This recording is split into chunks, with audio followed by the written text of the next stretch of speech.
Hello বন্ধুরা, অনেকে বলে থাকেন অনলাইনে গাছ কিনে আনার পরে রোপণ করা হয়েছে কিন্তু এরপরে মারা গেছে। তো এই গাছ যাতে মারা না যায় এজন্য যে সেলার গাছগুলো পাঠাবে ওনারও কিছু করণীয় থাকে। উনি গাছগুলোকে বেড থেকে উঠিয়ে 3-4 দিন রেস্ট নেওয়ার পর গাছগুলো যদি কুরিয়ার করে থাকে তাহলে রিস্কটা অনেকটাই কমে যায়।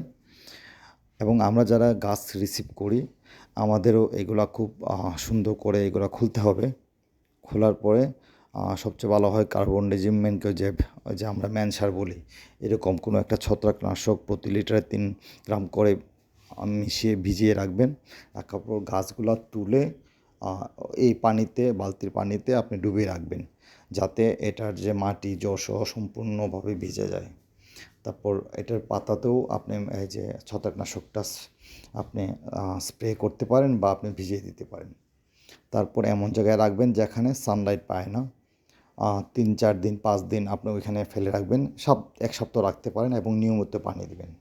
1 সপ্তাহ যাওয়ার পরে যখন গাছগুলা স্ট্রেস থেকে আ আ উঠবে তখন আপনি আপনার মূল জমিতে গাছগুলা রোপণ করবেন। আর এই ভিডিওটাতে আমার ছেলে ফাঙ্গিসাইড হাত দিচ্ছে, এটার জন্য আমি সরি। আসলে আমার ওয়াইফকে বলেছিলাম কিন্তু ও ইন্টারেস্টেড হয়ে গেছে। ধন্যবাদ।